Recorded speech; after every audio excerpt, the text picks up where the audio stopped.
Twinkle, twinkle, little star.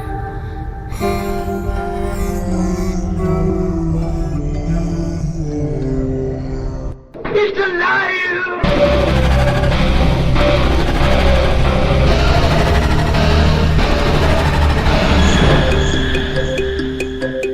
Welcome to Where the Weird Ones Are.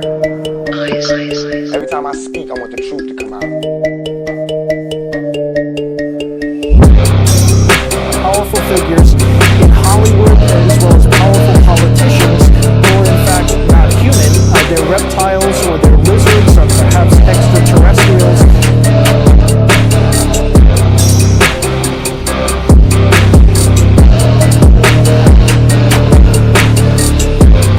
I don't think it is a human. I think it's a Sasquatch.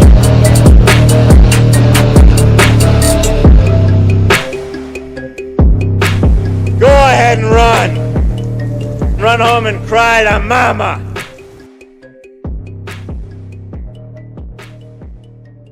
Let's get weird. What's up, you fucking weirdos? Welcome to another episode of Where the Weird Ones Are. My name is Kevin, but you probably already knew that, and if you didn't, now you do. Today's episode is with my good friend Dayvid. If you don't know who Dayvid is, I will learn you real fucking quick. So give me a real quick moment here, and I'll go through it real quick as I can. All right, well, here we go. It's going to be real quick. So Dayvid runs down the rabbit hole on Instagram. He actually has a few different accounts for a few different things, but they kind of coincide, and it's a passion of his, and he really enjoys it, especially the down the rabbit hole. He shares a lot of videos. He goes through a lot of stuff, and he loves to share it with people, and he loves to connect with people. So please, if you don't mind, please go check his Instagram out, _down the dot rabbit hole _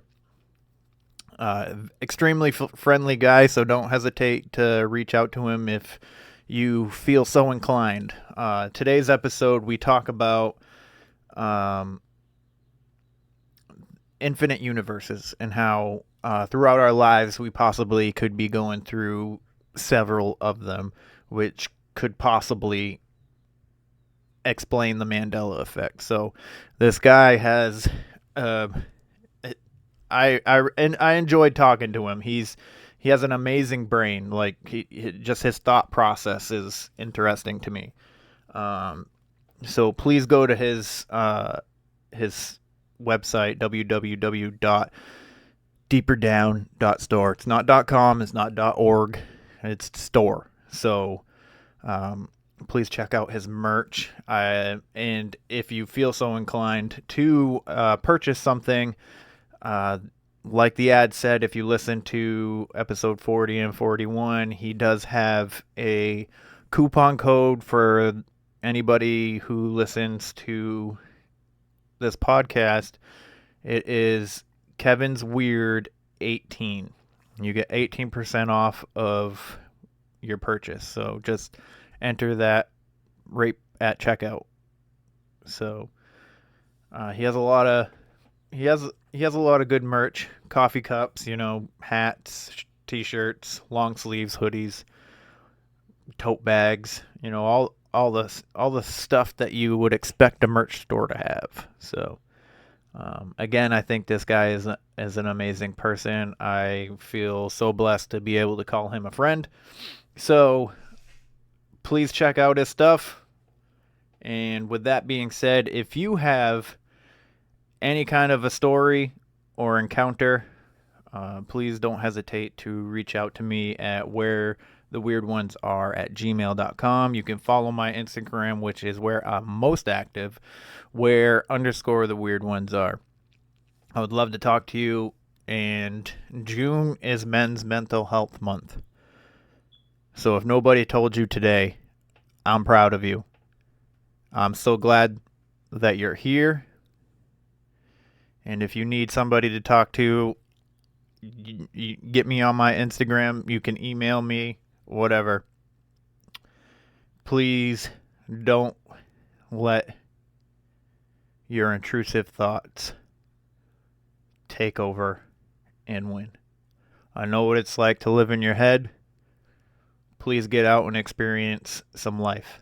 And that could come in the form of taking a walk, going for a short hike, just get some sun, get some fresh air. If it's fucking raining, rain is also good for you. I mean, if you're a conspiracy theorist, you might be like, oh, not so much. But like I said, you're doing the best you can.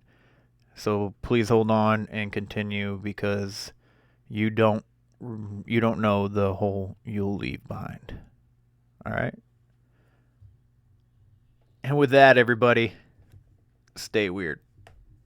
They're coming to get you, Barbara.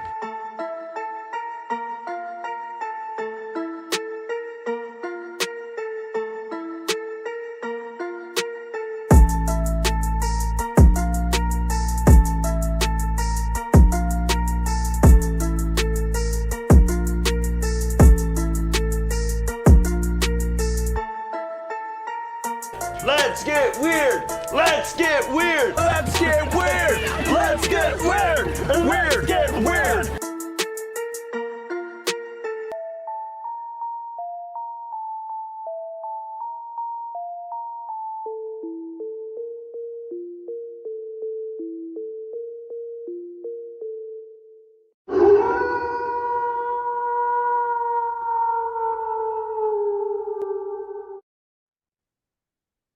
What's up, everybody? Today on Where the Weird Ones podcast, I have Dayvid. What's up, Dayvid? How you been, man? I'm good, man. Hey, I just want to say it's an honor to be on your show, man. I've been watching you for a long time. Thanks, bud. I really appreciate it. I never thought to reach out to you to have you come on, because I don't know. I don't really know, like, because you've been supportive through this whole thing, Yeah. and I love the show. I love it, man. I really dude, I am so appreciative of you, and we've talked back and forth here and there, and it just like dawned on me. I was like, I should ask him to come on. Like, what am I doing? And then I noticed that you were on Mystic Talk, and then you were on Tommy's show, podcast. Yeah. I was like, well, now I feel like an idiot that I haven't asked him on, because I've been thinking about it, but I try. I'll do a week or 2 weeks of, like 3, 4, maybe 5 shows, and then I'll take like 2 weeks off of not doing recordings, because I have plenty of I'm only doing 1 episode a week, so like I have plenty of time to chill out. So like I was waiting for a good time to have you on, and then everybody else is having you on. I was like, God damn it, I missed the curve. Oh man, I was putting it out there. It's like, come on, Kevin, ask me. Come on, Kevin. It worked. So real quick, Dayvid, if you don't mind, just plug all your socials, especially your Etsy. The shirts are dope as fuck. So thanks, man. Thanks. I've been working really hard on them. It's Down the Rabbit Hole on Instagram and Facebook. And Facebook too, we've kind of blown up. We're over 12,000 right now, which is pretty awesome. Wow. I think we're just about to hit 1,900 on Instagram. And the merch I have a lot of things, like this right here, and my shirts and caps, and we have all sorts of stuff. And you can go to the Etsy. I think it's Etsy/shop. Deeper Down, something like that. But go to deeperdown.store. That's the easiest way. I have a website out there. It's through Etsy. It looks awesome. Check it out. Deeperdown.store. And caps. I got hoodies. I have bags. Bags to carry stuff. Tote bags, or whatever you want to call them. I got drinkware, cups. If you're a coffee drinker, you like tea, you're from the UK and you love tea at high noon, go get it, man. It's there. Nice. I might have mentioned it before, but I'm currently working on a merch store, Nice. and it's gonna have a lot of the same stuff that you mentioned with my stuff on it. I don't know if you've gotten the chance to check out the fine art medium yet, but she does graphic design, and she Mhm. made my Sasquatch, and Okay, okay. the Sasquatch with my hat with the hat, and I'm working with her to create a comic book. Oh wow. So the comic book is going to be based on me and my dog going around fighting monsters like cryptids or the regular classical monsters like vampires and stuff like that. A lot of like kind of sort of like a, I guess you could say like the show Supernatural, kind of like in a way Yeah. of that, but different. Um, and the guy's gonna be, his name's gonna be Kevin, but his last name's gonna be different than mine. But Let me pitch you a comic all right, with Sasquatch with Bigfoot, right? all right, let's hear it. I really am starting to learn a lot about this stuff. And one thing that was really interesting about Bigfoot is that he's interdimensional, Mm-hmm. which is why they can never catch him, apparently. It's crazy to me, because we're living in this time where we have cameras everywhere. We have drones, we have all sorts of stuff. We could find this guy and catch him. You know what I'm saying? It should Yeah. be easy. I mean, yeah, it's he's hiding in the woods and whatnot, but there's so many hunters. There's some, why haven't we found this guy? And one of the explanations was interdimensional. He goes in and out. He's like jumping through portals, and you'll never catch him, that kind of thing. Yeah. So it would be a cool episode of you and your dog where he's like coming at you guys, and all of a sudden he's gone, and you're like, where is he? And he's behind you because he's coming through a portal. And he's running. Oh man. I listened to, I want to get this right, the Paranormal Project. This is Farah from the Conversation Cabin, Yep. Amanda from One Nothing, Vicky from Mrs. Spooky Obsessed, and Haunts podcast with Courtney. Yep. They had one yesterday, and I always plug them because I love their show. They talk about the Dogman a little bit, and Oh, do they? yeah, I found that really interesting. The show is about Virginia City. Yep. Amanda was talking about a hotel where there's hauntings and whatnot, and it was really interesting, man. It was really interesting. And then they all started talking about some things. I think Farrah's show is coming out today, if I'm not wrong, and it's going to have this guy. He's a professional. He's a really knowledgeable on the Dogman. I haven't heard very much about the Dogman. Yeah, but I know. Posted something. Yeah, I know who she told me who this guy was, and I can't his name I'm is trying to remember the escaping me, name. but he's popular amongst the the cryptid He's got a community. cool name too. I just can't remember what it was. But Amanda mentioned my video. She said there's a TikTok. It wasn't a TikTok. Well, it might have been a TikTok, but it was my video on Down the Rabbit Hole, where this he's hearing all these noises outside, and he's filming around, and he comes to his kitchen window, and he sees the Dogman's face. It's looking right at him. Yeah, dude, he freaks out.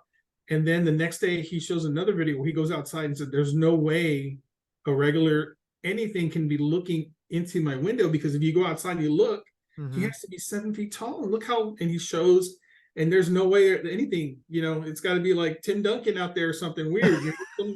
There's no way, but apparently it was the Dogman.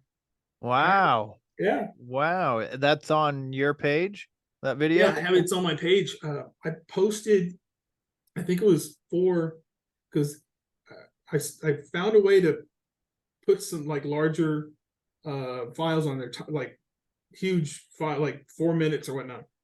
At this point I didn't, so I cut it into 4 different pieces, and it kind of sucks because they'll see the one but they won't see the others or whatever. But Amanda saw it. She saw the whole thing, and she pointed it out, and that's awesome. Nice. I love those videos, man.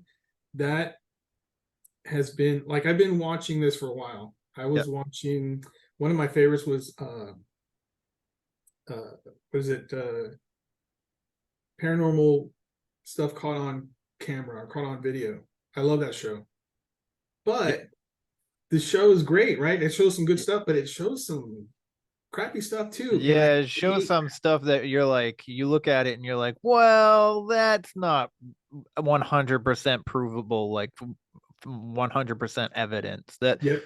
I could see how that could have been faked or whatever. Like there's some videos on there that they have where it's supposed to be like a poltergeist kind of thing. Like there's Yes. like shit slamming, and the way they walk into the room, there is like totally a way that somebody could have been behind them and left the room.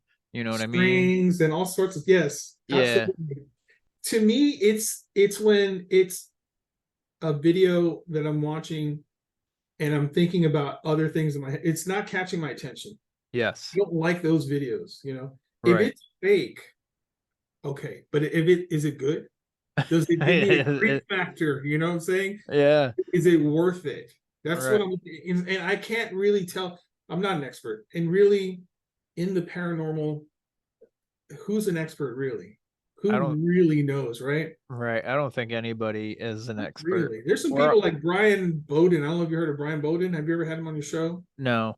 This guy is, I think he's a Bigfoot enthusiast. He's Oh, pretty, is he the guy that's pals with Al Santorigo yes, or whatever? yes, Yeah. I think so. He was been on Tommy's show. Yep. Let's Get Freaky. I actually caught one of those shows. He claims to have 40 years experience, and that's great. Yeah. You know, you're gonna know and learn some stuff for 40 years, but are you an expert? He never says he's an expert. I'm not trying to say he is. Right. He says he is, but I just can't see it. You cannot be an expert on stuff. So I will post stuff even if I think it's fake, I'll say in the comments, Yep. might be fake, right? Mm-hmm. But you know, I don't believe in it. I don't really, you know, it's not for me. It's not mine. I'm just trying to share it with the world because it entertains me. I love it. And if it creeps me out, especially if it creeps me out, I'll post it for sure. Oh, yeah. I enjoy a lot of the videos that you post. Thanks, man. So almost every day, every day, and sometimes because so I'm starting to follow a little bit too many people. So a lot of the like my favorite people are starting to like get lost in the algorithm. But every day when I'm scrolling, I see something from you. Sometimes it happens to be like 3 days ago or something like that, but every day I see something of yours. So yes, I love and I always take a second to look and to like it because you like everything of mine. So I try to give just as much support to you. I actually plugged your Etsy in one of my episodes. Really awesome, bro. Thank you so much. Yeah. Thank you. I even showed the your picture for the one that you have on your Etsy. So awesome. So awesome. if they want to find you, I was like, look for this picture. If you can't if you're too illiterate, just look for this picture. That's awesome, man. Thank you. Para-unity, man. Para-unity for sure. For sure. Yeah. So what got you interested in starting your Down the Rabbit Hole Instagram? That's a great question. I've been into the paranormal most of my life, ever since I was a little kid. And I've been really like starting to, you know, because you ever have those conversations with friends and it goes to like ghosts or it goes to aliens, and all of a sudden you have this really great conversation, man, and you can't stop. You just hours and hours and hours go on. Well, I started to, like I said, I was watching that show and I was watching a few others. There's some ghost hunter shows that I don't really like. And there's a guy out there, I forgot, Frodo Baggins, I'm not sure what his name is, but that guy, puts hate out there. I don't really like that kind. I'm a unity guy, you know, we need to put together kind of thing. I support all my buds out there. And I decided, hey, you know what? I'm going to share videos that I would want to watch. You know, I'm not going to go to these shows and just watch whatever they want to show me. I'm going to show people the things that interest me, the topics that interest me, and it's been pretty successful so far. I've been having very good reception from it. Yeah, it looks Yeah. it. It looks it. It looks a lot of. I have conversations with a lot of the same people that you do, and they always bring you up. Every Really? single one of them. Yep. Oh Like man. Vicky brings you up. Farah brings you up. Wow. Tommy's brought you up. Yeah, Tommy's awesome, man. His show Yeah, is awesome. yeah, he's a super nice guy. He actually, I don't know if you listened to the latest episode with Zoe Quinn of his, I but haven't done it. she made him a new intro beat, a new intro music, Sweet. and she put both me and my sister in his intros. Really? Yeah. So our voices are in his intro. How is your sister, man? She's doing good. Her and her boyfriend just did a photo shoot for her pregnancy, Oh wow. and I've been meaning to put a picture of that on my Instagram so that everybody can see how she's doing. But she Sweet. looks like she is about to pop. I stopped asking her to come on because she was like, I'm just so tired, and I was like, you Yeah, have another human being like living off of your energy, for so sure. I don't mind. So When she was on the show, I thought it was great. Your energy with her, and you can tell your brother and sister. It was awesome. Yeah, that was great. Those shows were great. thanks. I actually since you bring Amanda up from One Nothing, I just had her on. I just recorded with her. Yeah, she told me episode 6. The was it 41? Yeah, it's gonna be 41, the one right before yours. And I'm gonna be 42. Yes, sir. Yes, I love it. So it's funny too because we recorded. Well, I got her on Zoom and she was just like, and I was like, all right, well, let's try Riverside. So we get on the Riverside and it's Uh-huh. perfect, right? Yeah, And I set it all up and we talked for an hour and a half, and it was an amazing conversation. And then right after, I click on it to just like listen because I never used Riverside, so I just wanted to make sure like everything was good. yeah. And it was all just me. What? It was just Oh, me. Like there was you couldn't hear her, you couldn't see her. oh. So I was just sitting there going, huh, yeah, yeah. I was just like, what the fuck? I was like, son of a Wow, bitch. man. So I was like, oh my God, I'm so sorry for wasting your time. And she's like, no, it's all good. So I had her, she came back on. The conversation was a lot different, but it was still good. Yeah, And so we tried Zoom didn't work again. And then I test run Riverside and it still didn't pick her up. So we went to Skype, and thankfully Skype allowed us to record smoothly for the most part. She did a couple points in time she did like start to glitch out, but for the most part, I don't know what was going on with her connection, but like nothing was working. So it was a little frustrating, but I think we got it, and she deserves all the love that she can get because her podcast is amazing as well. She does it's so much research it's and killer, man. It's yeah, killer. She is just amazing. She's got this personality. It just pops, yes, you know. And yes. I was just talking to her. She just got some amazing news, which I'm not going to spoil. Okay, But don't do that. she just got some amazing news, dude. I'm really excited for her. And she alluded that I may be a co-host on her show at some point in the future. I don't know when. Ooh, That might actually happen. We seem to have a nice. pretty good chemistry. So Yeah. I think, yeah, that might be something. But her, I don't know if you she did a segment on the paranormal project with the other 3 podcasters. Yep. And her segment was on, god damn, I'm not gonna remember his name. His name is John. I don't remember his last name. The He was, Stardust Ranch. yes, Yes. that was killer, man. Yeah, that guy, I've heard him on a couple different podcasts and interviews, and he is he was an extremely Yeah. interesting person. Yep. So Brilliant. He was brilliant. He was yes, really I mean, a pillar of his community. He was Mm-hmm. just an amazing guy. Killed 19 of them at the point that I saw the interview that Amanda did. Yep. He straight out, you know, they're these grays. They come through these portals, and they are like, they have no love for us. They don't care about us. They just want to experiment and do whatever they want to do. And I've told them to stop. I've tried everything. I tried to reason with them. So yeah, I've killed 19 of them so far. Yeah.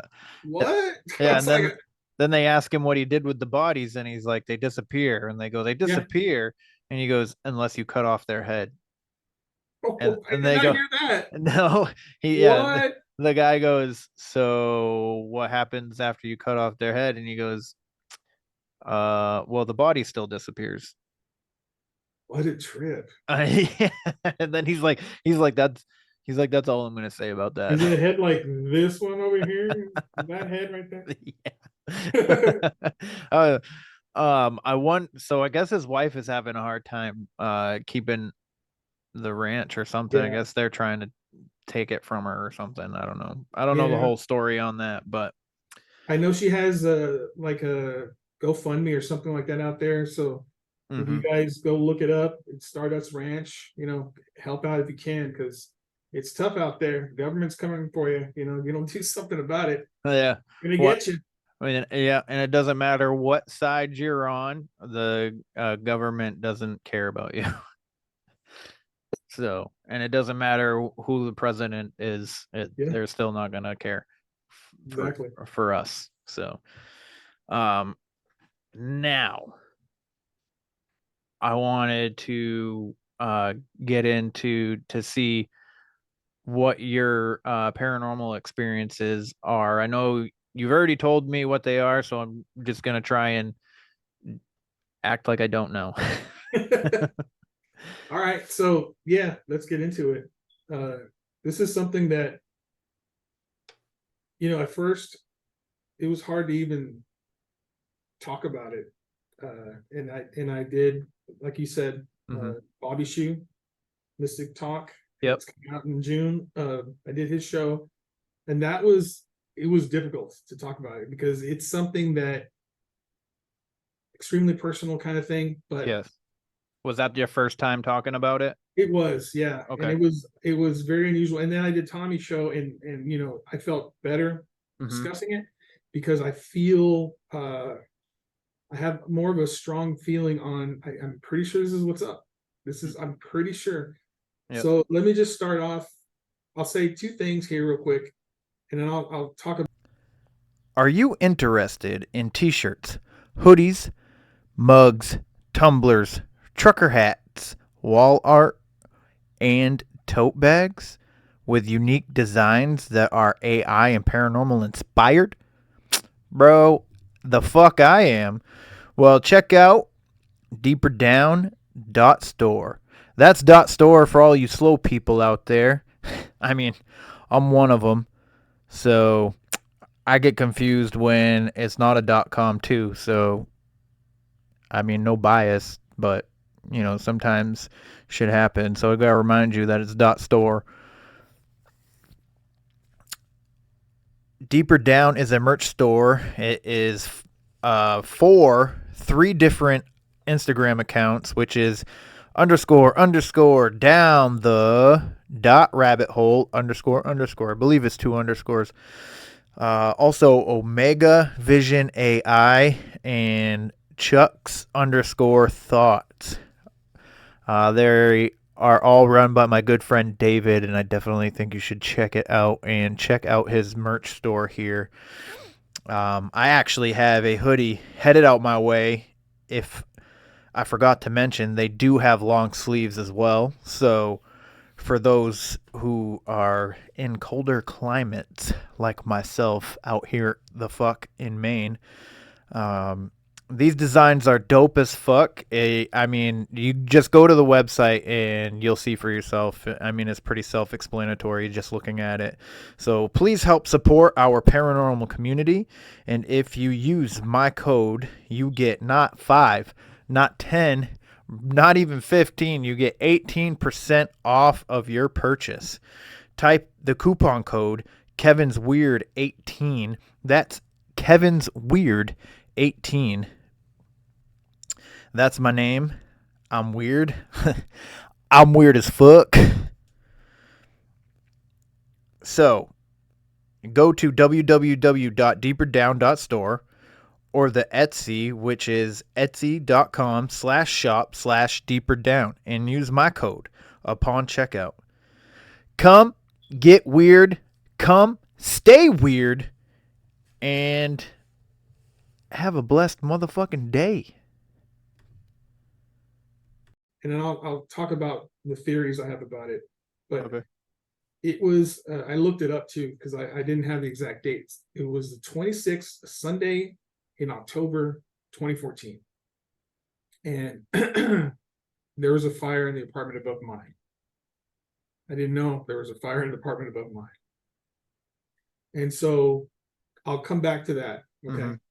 That night, I remember being with this group of people who lived in the building, because there was 8 apartments in that building. It was 1, 2, 3, 4, 1, 2, 3, 4. So I was below the fire. The fire actually burned down into my apartment. And the firemen told me, because there were like 4 trucks out there, 4 fire trucks. It was mayhem, dude. And the guy told me, "Hey, man, you're lucky to be alive." And I'm like, "What do you mean?" He said, "If you would have been there 10 more minutes, you would have died for sure from smoke inhalation." It's like, "Oh, really?" That's crazy, because I was going to take a nap. Wow. My plan was to take a nap. It was like 4-ish in the afternoon on a Sunday. And I was like, should I nap, or should I just continue watching TV, or, what should I do? And I decided to continue watching TV. Cut to that night. I'll come back to this. Cut to that night. Everyone that lived in that building was in a room, and the Red Cross was trying to put us up in a hotel because the place was demolished. And my sister called and said, "Come stay with me." Right? I have a house. I got a guest bedroom. Come stay with me. It's like, all right. I really wish I didn't, but I did. And so my sister had moved into that house a couple of years before. She was married. She had her son, my nephew. He was 3 or 4 at the time. His name's Max. And before they moved in, everything was perfect. They had a really good relationship. Really happy. They had a child. They moved into this place. And it's funny now. I was just talking to my sister about this. She was telling me that the landlady at the time, her name was Maria Salinas, which is my mom's name, which is very strange. That is strange. I was like, wow, that's crazy. Well, she tells my sister, "Look, I have to give you fair warning, and I do this for everyone who moves in here, but every person who's ever lived in this house, whether they were married or they were together, like a couple, break up. They split up. If they were married, they get a divorce. If they were, joined up or whatever, they break up. It just always happens. I just feel like I should tell you." And my sister was like, "Sure, okay." She didn't pay it any mind. Mm-hmm. Okay. If you cut to the future, they got a divorce. Crazy, but it happened. And the guy, my ex-brother-in-law, was a nice guy, but something was happening in that house. He was being affected in some weird way, man, because he was not the same dude. And so I go to stay the night that night, and I could tell he wasn't even hiding it. This is a guy who's kind of a timid guy. Yeah. He's like, he was very quiet, kept to himself. If you would visit with him, he was nice enough, right? But he wouldn't talk that much. And he was completely different. This dude was letting me know he didn't like the fact that I was in his house.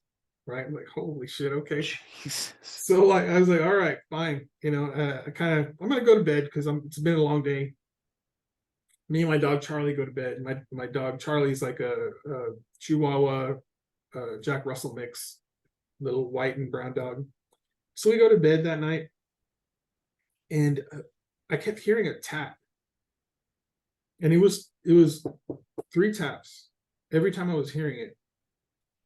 and I couldn't explain it. And I'm kind of I lean towards science. I need evidence.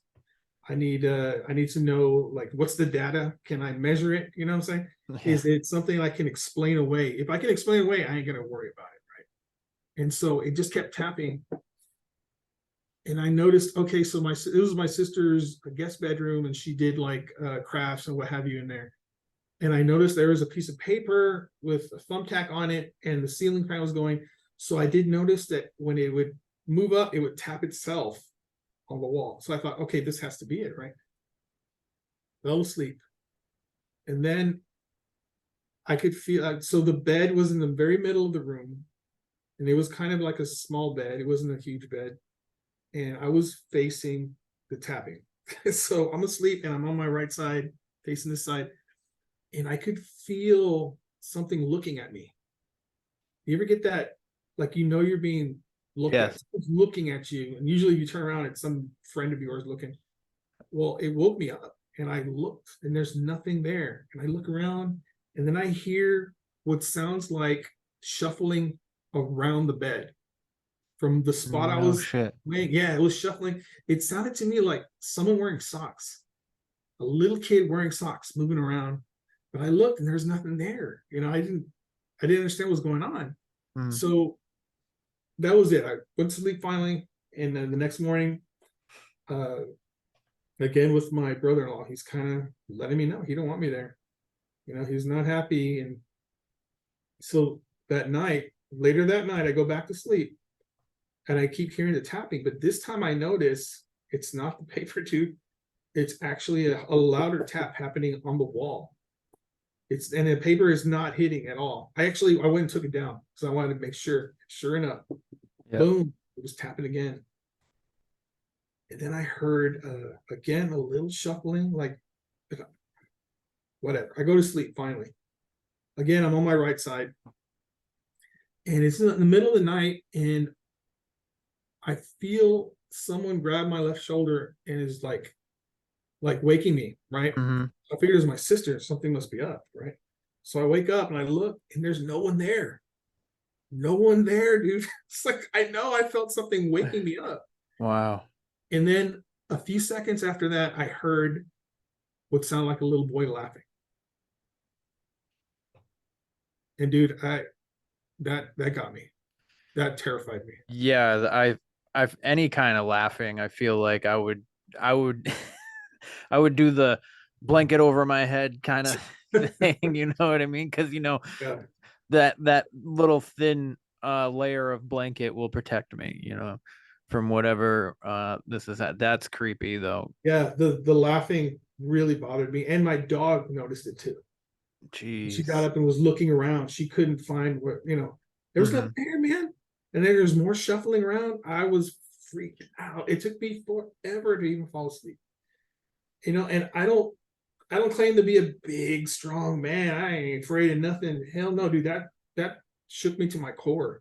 That was a little boy in the room with me. I couldn't find anything. It was crazy, dude. Yeah, I would have been scared. I would have been scared. So, I mean, shit. I like to try to act like I'm tough. You know what I mean? But when it comes to paranormal stuff, I get scared.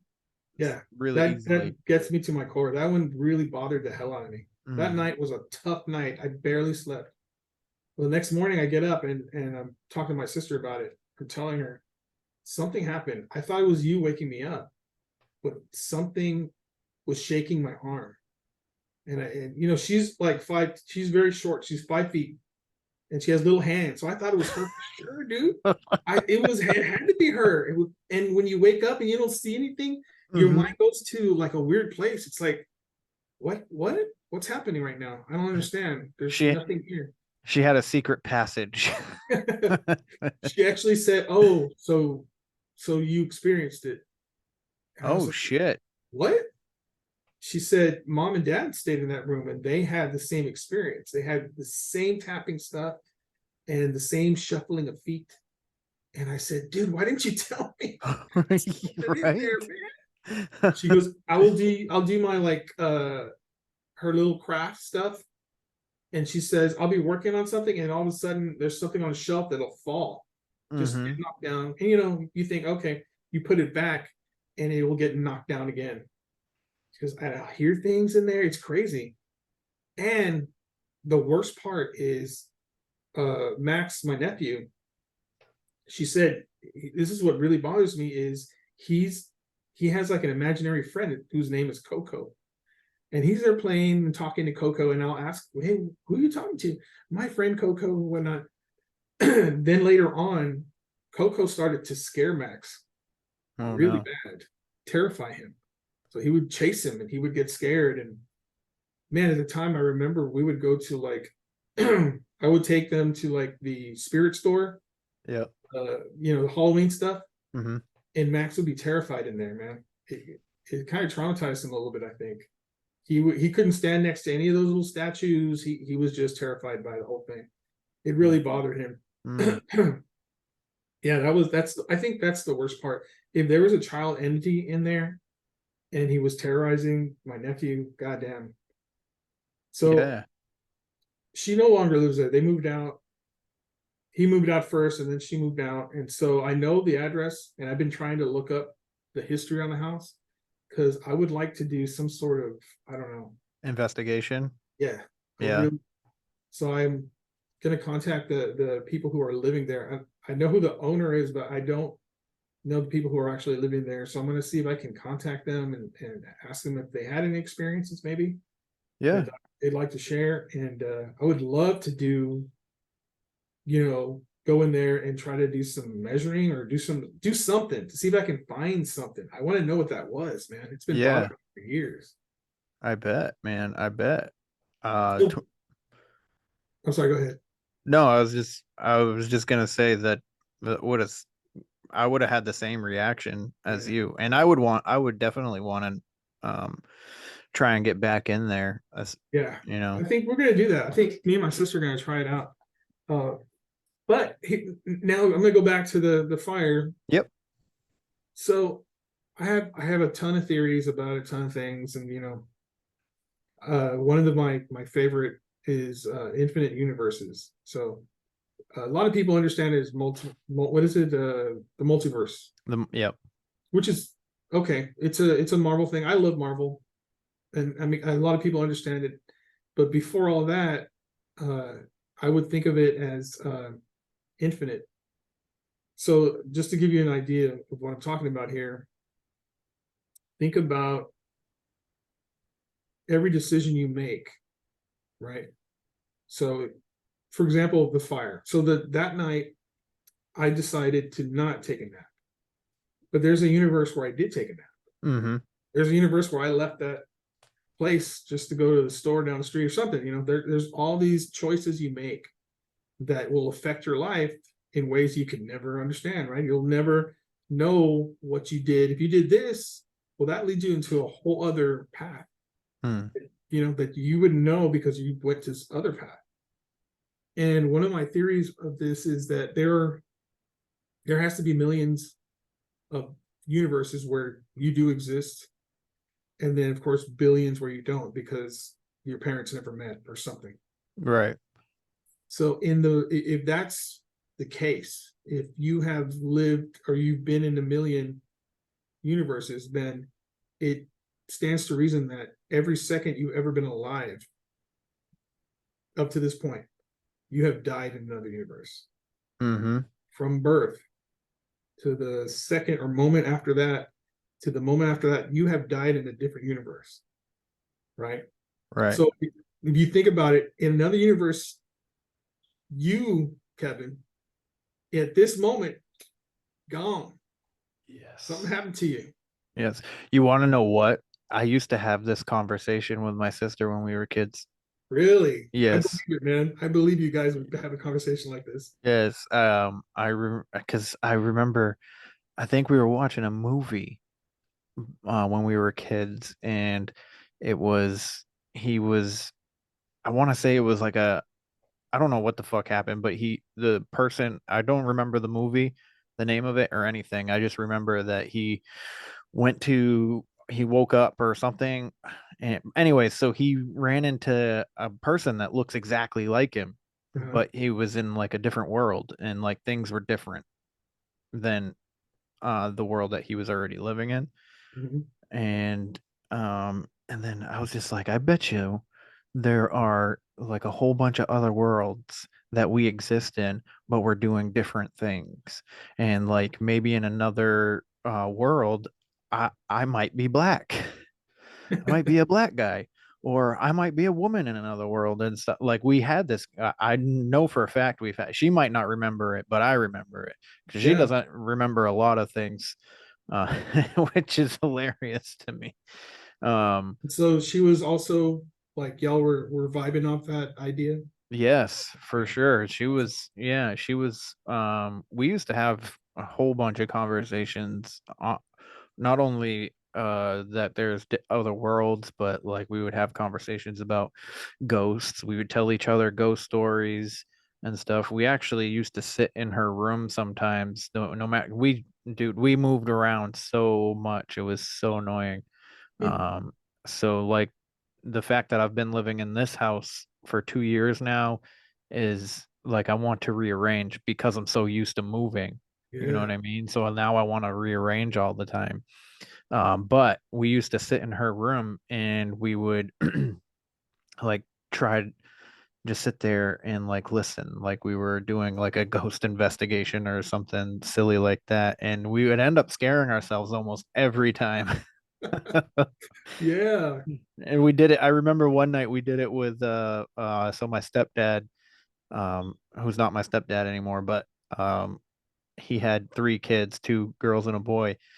And um I think it was me, my sister, his oldest daughter, and his son. We were all in her room, in my sister's room, and we were telling each other ghost stories and stuff, and it was dark. And she had this like, hey, you ever heard of the timeout dolls? No. So there's these dolls, and Time out. yeah, they look like little kids, like they're standing, they're dressed, but they're at the back, and they have their arms up like this, Oh shit. and they don't have a face, so it's just the looks like a kid in timeout. You know what I mean? Oh. So she had it sitting uh in the corner of her room, and I was like, we got to get this out. We got to get this out of here. So I put it out in the living room, and then my other stepsister was sleeping in the living room, and I went back in, and we're all just sitting there, and we're listening, and we hear a noise, and we're like, what's that? And then the door kind of like creeps open just a little bit, and then fucking my my stepsister popped her head in, and I thought it was the doll, and I Oh. screamed at the top of my lungs. I think I was like 12 or something like that at the time, but it fucking I thought the doll was walking back into the room, dude. I was about to freaking start throwing shit at it. I pulled it up. I did a little Google search on these dolls. These are creepy looking things, man. Yeah, yeah. Why did they do that to kids? What the hell? I don't know. I don't know. My sister had a room full of dolls too. She had Oh, those porcelain dolls and stuff like that. yeah. And my first horror movie experience was Child's Play 2 at like 4 or 5 years Ooh, old. So I was not having it. Well, I would go in or I would try and brave it, but even like sitting there, like I wouldn't look, I would try not to look. She had like three shelves, like and they were long, and there was like, she had to have like 20 to 50 dolls on these yeah. shelves. There was a lot of dolls. Yeah. My first horror experience was The Exorcist. I think I was 8. Oh, And my shit. parents were out, so I was watching it at home. Hmm. And yeah, that was pretty terrifying. I But can imagine. yeah, I'm sure I had nightmares for a week after that. But now I'll watch it. We'll show it to Yeah. someone, Yeah. and it's boring. It's Yes. very boring. Oh my God. And same with Child's Play. Well, Child's Play cracks me up now. And Yeah. like, the 1990 made for TV movie, Yes. I that like scared that the one. shit out of me when I was a kid. But I do like it now. Like I Mhm. reintroduced myself to it like when I was 14 or something. I was like, well, let's give this another try, and I'm gonna start it from start to finish. And it did still creep me out at 14, but I still I was able to actually enjoy it. Whereas when I was like a kid, I think I saw it like 5 or 6 years old, and it I don't like clowns now. Yeah, I don't blame you.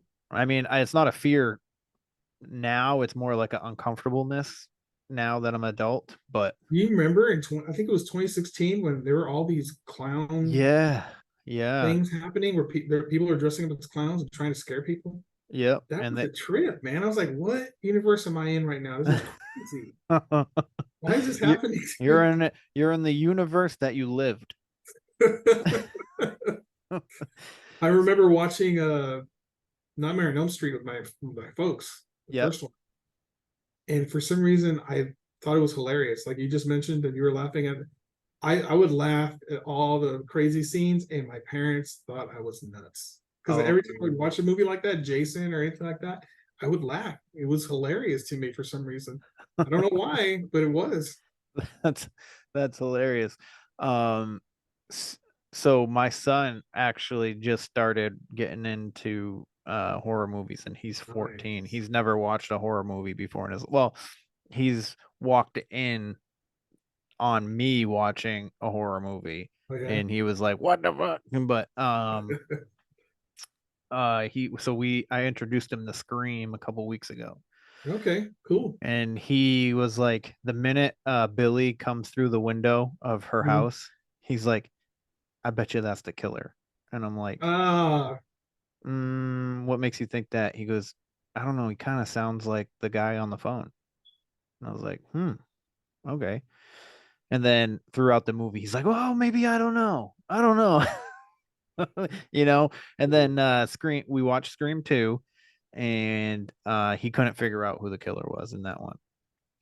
And then we that's watched cool, Scream man. 3, and the minute the killer was on the TV, was on screen, he was like, "That's the killer."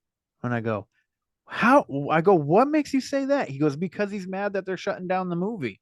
I was like, "Where's your logic in that?" So he's killing everybody because they're shutting down the movie from people dying.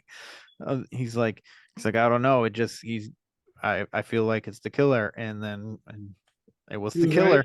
He was He right. was I haven't seen those, but man, that's a smart kid, man. He picked it out. Yeah. I was like, so I ended up falling asleep during Scream 3. And the next morning I go, did you stay awake for the whole thing? He goes, oh, I sure did. I go, well, who was the killer who you thought it was? He goes, it sure was. Yeah. I was like, oh, okay. So, but so this experience with the fire, you think that you actually died? I'm 100% certain that Yeah. happened. So this is what I believe happened. Okay. I think, and like I said before, there's splits, right? You make a decision, you do this. In another universe, you did that. Right. So I'm certain in another universe, I actually took a nap and died. Okay. And one of my other theories is that, there's a possibility that if it's multiple, universes and whatnot, if you die in one, you move on to the next one, like you did the other thing. That's one of my theories. Oh, okay. I cannot prove that. I don't, like I said, I don't have the data. I don't have any of that stuff. I'm not But sure if anybody would be able to prove that, yeah, you know. but here's the thing. Here's the thing about that. I think something happened at that moment that, if you think about you die every second in another universe, something happened in that moment that I kept the memory of what happened. Okay. Or something happened to the point where it's showing me and it keeps reminding me of that moment. And I was looking into it because I think, like, the CERN collider, there's a whole bunch of colliders out there. And I think something may have happened. And I looked up CERN, the HLC was not running at that time. Okay. They shut it down between 2013 and 2015 to do repairs on it and upgrades. So I know it wasn't that one, but there's got to be some out there that we don't know about. I think Have you heard of Oak Ridge? No, I have not. All right, so Oak Ridge is a similar to CERN, and it's in Yeah. Tennessee. And Okay. Farah happens to live right in that bubble of whenever it's on, people are experiencing Dogman, Bigfoot, UFOs, Greys, all Really? in that area of Tennessee where Oak Ridge is. So this is what I think. I think one happened that we don't. I think there's some that we know about, obviously, and there's some that we do not know about. Mm-hmm. And MK Ultra and those kind of things come to mind. Yeah. Yes. I think what happened was at that point, something happened to where the best way to explain it is check this out. Brian Bowden explained it like this, and I thought, oh, that's fucking brilliant. He said, if you talk about, like, say, the Mandela Effect, for example. I was gonna bring that up, so Yeah. I'm so glad that you are. Yeah, because I remember him dying in a prison. I remember when he died, like in the 90s or something. I remember that moment. You know what I'm saying? Mm-hmm. And this whole thing where he was a president and stuff. What the hell are you talking about, dude? He died in prison. I don't know. I don't know what that's about. It's kind of freaking me out. And so there's things like that and he explains it like this. He says when those colliders happen, or like say one collider, you have A, B, C, D universes, right? They're very close to the line. So when you make a decision, it splits into a branch. Mm-hmm. They're very close. He says when those colliders happen, he thinks that, this is his theory, that 25% of one of those things smashes into the other. So if you think about the cornucopia for Fruit of the Loom, Yep. and it's not, but you remember it. I remember it. Yeah.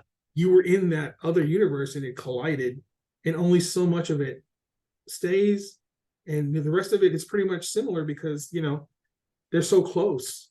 I think that's what happened. I really believe that's what happened because something weird about 5 years after the fire, which I survived, I started developing something in the back of my neck. And at first it was very tiny. It was like a blemish. What is, I don't know. It started growing. And then I noticed when I touched it that it was a very small dot, about the size of your fingertip. Mm-hmm. There were 3 little slits. They were like gills. I could move them up and down. And I thought, what the hell? Am I turning into a fish? What is this, man?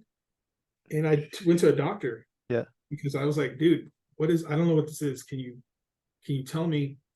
My doctor looked at it and he examined it and he said, I don't know. I've never seen anything like this. Could be this, could be that. I'm not real sure. I'm going to send you to a specialist. Go to a specialist, go to a dermatologist. They take a look at it. They don't know what it is, right? Uh-huh. They're like, let's take some samples and we're going to do some tests or whatever. Dude, they don't know. But over time, they gave me some meds, rubbed it on there. I thought it was going to go away, and it kind of did. Mm-hmm. Kind of went away, but now it's back and it's growing, and it's pretty big now. It's about, I would say, about the size of my palm back there. Wow. It's spread from right here, it's spreading to down my back and to the other side of my neck. It's finally made it to the other side of my neck. And if you look at it, it looks like a burn. It looks like a 3rd-degree burn. Oh my God. So I probably took that nap, and I usually sleep like kind of on the fire was falling. There were these massive holes in the apartment where the fire was coming through. I think I died of smoke inhalation, and I was burned up pretty good. And for whatever reason, I remember it. It's there, and it's showing me that it's there. This happened. The worst part, and I experience this now to this very day, and it's the most annoying fucking thing ever. I smell smoke all the time, dude. Mm. Going back to the fire, when it first happened, I remember it was me and Charlie, my dog Charlie, were watching TV.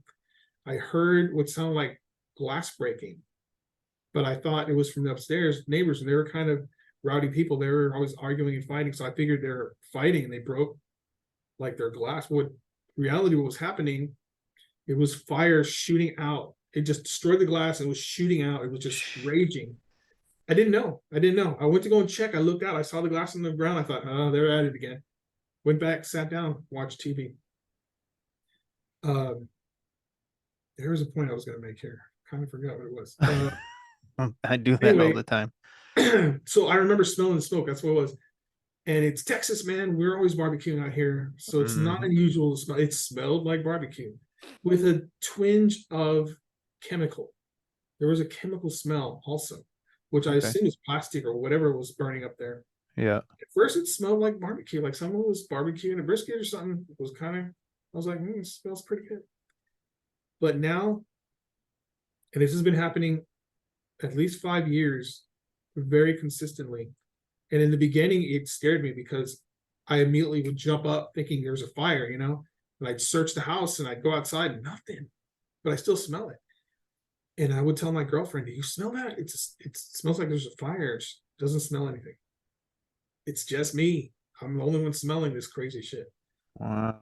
And it's been getting progressively worse, switching from smoke, barbecue scent to a chemical. It's more chemical now. And it's getting stronger. I don't know what it is, man, but it's bothering the hell out of me. Yeah. So now I just smell them like, here we go. Here we go again. There it is. Yeah. Do you know if that fire was intentionally set or? That's what I was concerned to find out, because it turns out, bro, I was the only one in the place. Yeah. I was the only one in the whole building. There's 8 apartments. What the hell? Turns out, no. I don't know if someone was up there, and because there was no one upstairs, but the people left the candles on. Yeah, dude. That was exactly my reaction. You destroyed all my stuff because you couldn't turn off a candle. Way to go, man. Thanks. Jeez. They never found out if someone went up there, was like messing around, knocked over a candle. They never answered. They never figured it out. I don't know what that's the ridiculous. hell. For sure. And blow out your candles, everybody. Blow out your fucking candles. The worst part, you know, I love animals, man. And there's a dog that they had a big black dog that lived on the patio upstairs. There's not that much space, right? It was like kind of small. He died up there, screaming his fucking guts out. I remember when there was a guy that came knocking on the door, get out, get out. He came from down the street. He was working on an air conditioner at the convenience store on the top. He saw the smoke. He drove down. You know, that guy basically saved my life. Another 10 minutes, I wouldn't have made it. Wow. He knocked on the door. Everyone was knocking on everyone's door. I got out, grabbed my dog, grabbed my go bag, went outside to where I parked my little SUV. I headed out there. I heard the screams and I looked, and he died screaming. The heat was so intense, I could feel it where I was standing in the parking lot, which is like you're parked right up to the apartment, kind of close. Not really that close. It was there's like a little bit of lawn and then the parking, and there's a cover, and I saw him just collapse, and I felt the heat. The heat was super intense to where I was standing. That poor dog couldn't take it anymore. It was too much. And he boiled basically. It was horrible, horrible. Me and Charlie got out of there. And then we it was like a 4-alarm because there was 4 trucks, and I got interviewed by the local TV news, whatnot. Yeah. It was crazy, man. That was crazy. But that's traumatizing. Yeah. I was constantly my mind is constantly being shot to 2014. And I feel like a piece of me from that universe stayed, right? Because there are so many differences from that point to this point. And another thing is, like I said, is the Mandela Effect. Yeah. That's crazy. In my old universe, that dude died. Mirror, mirror on the wall. It was mirror, mirror on the wall. You know, all those things, I identify those things as that's what I remember, and that's not what they are. So I can't really explain. And here's another thing, Kevin, that really blows my mind. The Mandela Effect was coined in 2009, right? Okay. This happened in 2014. I had never heard of it. Me neither. Till after 2014. I did not know anything about it, and I was a IT guy at the time, Uh-huh. and I was on top of everything that the internet. I was on top of that stuff. Yeah. All the stuff that was developing and whatnot. I was always searching for new stuff. I never heard of it until after. What the hell is that? I don't get it. Wow. Wow. I didn't hear of the Mandela Effect until 2020, I think. Really? Wow. Yeah. Crazy. Because yeah, I think the first time I ever heard of it was on a podcast, Hmm. and I didn't start listening to podcasts until 2020. Yeah. So I wonder, so like this is how I'm picturing it. So you're here in this universe and you die, and then you pick up in that same spot, but in another universe where you chose a different path Yep. and you continue to live instead of die. So in this universe, things are different, basically. So like which is where you get the Mandela effect. So, like you said, the mirror, mirror. So it's mirror, mirror in the wall in the universe that you died, and it's magic mirror on the wall Yeah. And in the this one. one that you continue to live in. So, oh wow, that is interesting. I wish we could figure that out. I mean, they have figured out that there are other universes. Like, Yes. so we do know that. To the extent of how they are, we don't know. But I I've always believed that there was other us's, you know. Um I had stated earlier, me and my sister have had this conversation. I've had this conversation with my buddy Anthony too, when we were kids as well.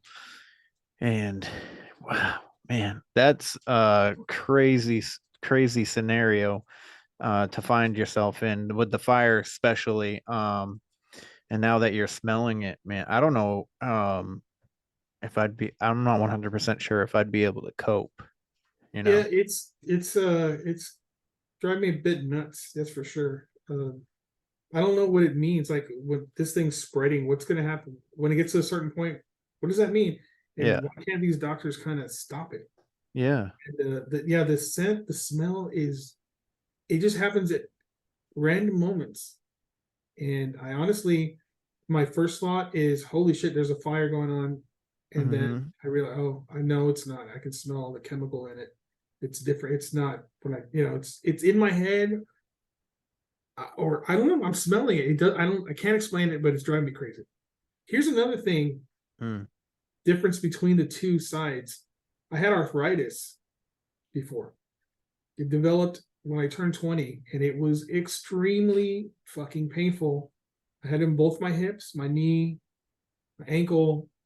I had it right here on my breastplate, the ribs, the joints right here would swell, and it would hurt to move my arms. Mm-hmm. I had it. It was pretty intense. There would be days where I couldn't walk, that kind of thing, from 20 on, right? Until 2014, after I don't have it. Wow. I don't experience it at all. I don't feel it. It doesn't hurt, but I have something different now. It's called ankylosing spondylitis. Yeah, I didn't have that before. I don't have arthritis, but I have ankylosing spondylitis. And ankylosing spondylitis, just to tell you, before I was 5'7", not 7 foot, 5'7". Now I'm 5'4". What? Yeah. Now, ankylosing spondylitis, what it does is, imagine your spine, right? You have, your vertebrae, right? There's discs in between them, right? Mm-hmm. So what this thing does is it takes your vertebrae and it smashes the shit out of the disc and fuses on its own. It's not, usually if you had to do that because of whatever, it has to be like a surgical thing where they go and they fuse it because whatever. Yeah. This thing's doing it on its own, and slowly. And you can't tell because I'm sitting, but if I were standing, you would see me with a little bit of a arch. It's because of this thing. So it's actually squeezing inches out of my height, dude. I like Ugh, it. Yeah, sucks. that, oh man, I'm sorry.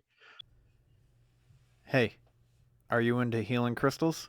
You should head on over to etsy.com/shop/heal with Christina and check out my friend Christina's sweet ass crystal shop. She's got a bunch of cool things in there. I was looking at it the other day, and most likely I will be purchasing some crystals. Just based, not because I'm fucking a spiritual bitch, just because I think they look pretty cool. Anyways, if you guys head on over there, she has um, items ready to ship, except for the crystal mushrooms. She makes those to order. Time is 1 to 3 business days, depending on the amount of orders. She currently has 28 different crystals and 3 different wire types. You can get on there. She has a whole bunch of crystal healing jewelry, homemade crystal candles, fun resin art pieces, and amazing handcrafted crystals. And if you go check it out and you decide that you like some shit and you decide to purchase some shit, you can enter the code, a coupon code, weird 125. Almost fucked that up.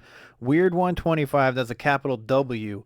The one is spelt out just like in the podcast name, and then the 2 and the 5. So if you use weird 125, you get 25% of off your purchase of whatever you decide to get from her shop. And I really hope you do and support her shop.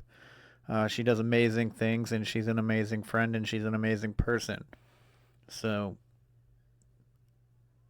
check it out. Uh, do have you seen chiropractor at all? Does chiropractors have anything like that they can help you with that at all? Um, Do you know? I have a rheumatologist that I see. Mm-hmm. He has the same thing. Oh, He's okay. fucking awesome. He's the best. Yeah. I've begged him to break it, to break my spine and realign it right. Yeah. Like, no, we can't do that. That's something we can't do. Yeah. But and unfortunately, you're just going to continue to till you're like walking like this, like an Egyptian. But Uh, hey, I didn't have that before. You know, yeah. and I'm grateful that I don't have the arthritis thing because that stuff was painful. Oh So man, I it's can like imagine. in one universe he has arthritis, in another universe he has this other fucking thing. So I mean, you know what I'm saying? Yeah. Weird. Actually, you want to know what? I don't know if you heard me tell this story before, but this topic is just like it's kind of blowing my mind a little bit. And so I did regression therapy because I was trying to remember things that happened to me in my childhood. I remember to like a point in time, and I was like something happened. Mhm. You know what I mean? And I was like, I know something happened, and I feel like I need to know. Well, one of the things that came out of it was that so me and my sister were following these weird tracks in the snow one day, and it was like a light dusting. So I mean, it could have been a freaking squirrel or something stupid, but we were just like we like to um pretend that we're hunting and stuff like that when or doing something weird. And we walked down to the creek and we followed these tracks down to the creek, and all of a sudden, like it was like a blue film went over my face, and like I was in a different almost like I was in a different universe all of a sudden. Oh, There was no snow, the trees had leaves on it and everything. And there was this little mushroom village of mushroom people, wow. and they were walking around. They're all like 3 inches. They looked exactly like mushrooms, but they just had arms. You couldn't see like a face. They didn't have like a face or anything. It wasn't like fucking Mario or whatever. Yeah. And they were all like stoking a fire, in the middle of this village, and they had like little huts that went up the tree and stuff, and they had little mushrooms, almost like a kind of like a Smurf kind of thing. Which is also really odd too. Was it something that just happened, or Yeah, it was just like that. It was just like wow, it was almost like you walk into a spider web, you know what I mean, out in the woods. sounds like a portal, man. Yeah, that's kind of what I was thinking. And so I had just I was having these like super bad migraines, and we went to the doctors, and I had my doctor prescribed me glasses and said, I needed glasses. Things every once in a while, things that I were looking at would get blurry and shit like this. Well, I felt a tap while I was looking at these mushroom people. I feel a tap on the back of my head, and my glasses fall off. And I turn my head, which my sister should have been there, but she wasn't. And this mushroom was on my shoulder. What the And hell, dude? yeah, and he or she, I don't know, it sounded like a man, but it was a voice in my head, like it wasn't actually talking. I was like, hey, you don't need those. And I was like, what, my glasses? He's like, yeah. And then fucking like, and I'm looking at him, and it went poof like that. And my sister was standing there, and she's like, what are you looking at? And I was like, what just happened? And she's like, I don't know. And I was like, oh, my glasses fell. And like I couldn't really see where they were. And she comes over trying to look for them, and she stepped on them. She Oh, broke them, and they were fucked. And so I got instantly, I forgot about what just happened, and I was so upset about my glasses. I went from this experience, and I'm pretty sure that I was going to tell her, but once my glasses were broken, I was fucking pissed. I was like, no, my glasses, you know. And I remember my mom was like, well, you're supposed to go for another visit. I'm not going to get you glasses in case we need to up the prescription or whatever. yeah. So first of all, I was like, so I have to go weeks without glasses now instead of having them. Like I understood like the money standpoint, Yeah. but at the same time, like I don't know, kind of pissed me off a little bit. But um, fast forward a couple weeks, and sitting in the doctor's office, and he has me do the eye test, and he's like, Better or worse? better. Really? My eyes were back to 2020. What the hell, man? Yeah. So I How old were wonder. you again? I was 10. Dude, that's a So trick, man. another thing is though, um, when I was 9, I had tried to take my own life. So if we're talking about other universes, there's probably one that like I probably You succeeded, did. Yeah. you There, know. again, more than likely. Yeah. So I wonder if this mushroom people experience had maybe something to do with it. I don't know. That's But amazing. But Papa Mushroom told you, man, you didn't need those yeah, he glasses. did. What would have been crazy if he had like a red top or something Oh like my God, that would be amazing. I would have been like, this is where they got the fucking cartoon from. Dude, and it's funny to me because you immediately forgot about it because you had a crisis, right? Yeah, Because you're a it felt kid, I like a mean, those crisis. things happen, and you're just on to the next thing. You don't care, you Yeah, know? especially that young, you know. Yeah, that's amazing, man. That is crazy. Yeah, my glasses being broken felt like it was the end of the world. Yeah, you're a Ralphie out there, you know. Yeah. Your eye out. That's nuts, man. Yeah, I firmly believe. I remember you talking about attempting suicide before. Yeah. Yeah. There's a At 9 though, man, that's so young. I tried again at 13 too, but I didn't know what I tried the second time I tried with pills, and I think they were just fucking regular like I think one of them Flintstone pebbles or something. yeah, I think one of them was stool softener, to be honest. Oh Yeah. man. And because I was just like, there's a shit ton of pills. I know people do this, and I know Yeah. that they succeed. And I just took a little bit of everything because I didn't Wow. want them to know that something had happened.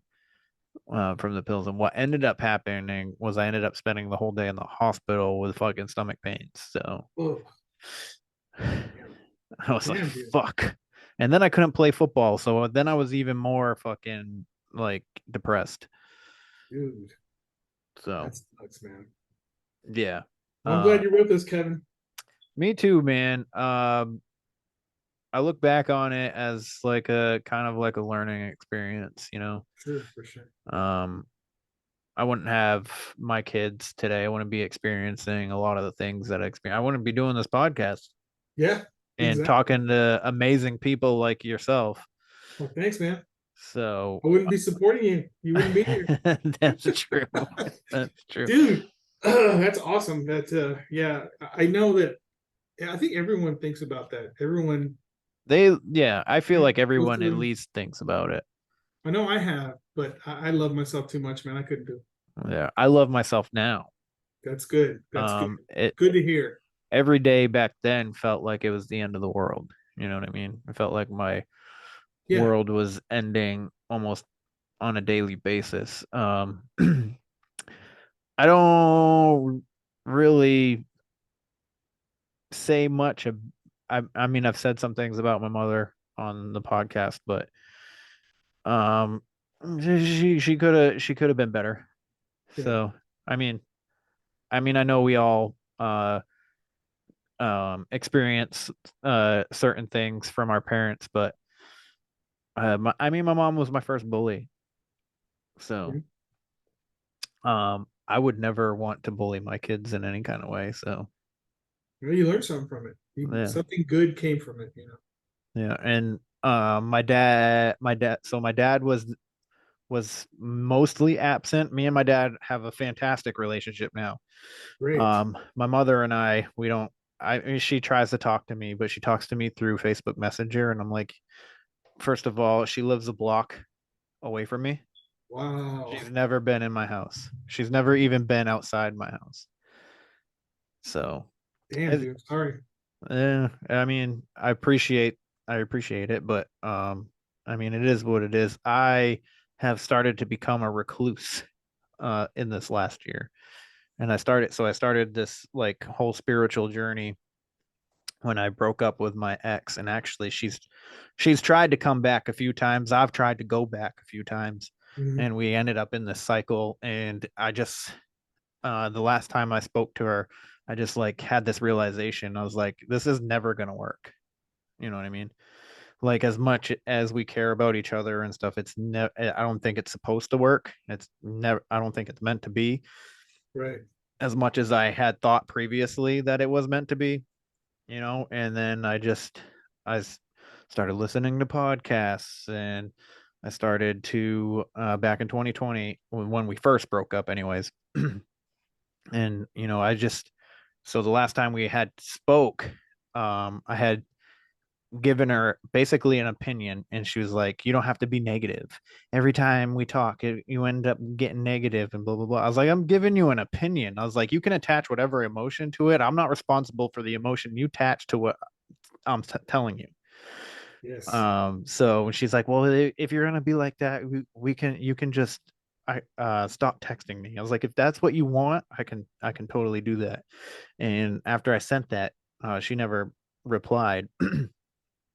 And I kind of like I let it resonate with me for a little bit, and then it just like poof hit me like fucking 2 hours later. I was like, this is never gonna work.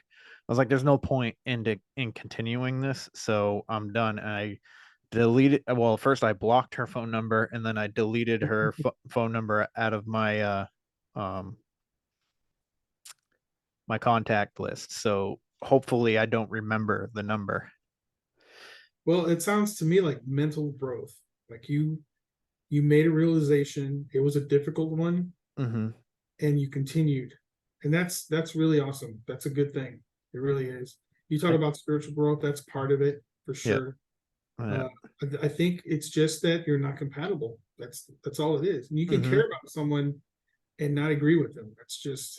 And that's a problem I think with this country right now is that, you know, we all have different opinions and different thoughts, but we can still care about each other. We can still talk to each other and, you know, not not stew in hate. And I think that's kind of a thing that's out there, you can Right. still talk to this person. You Right. just don't have to be with them. Right. That's it. Yeah, I agree with you. I was going through something similar. I think it was 2017 or 2018. And I broke up with this girl, and I had been seeing her off and on for 2 years. And I was at a low point because I thought this was the one. I thought I was going to marry this one. And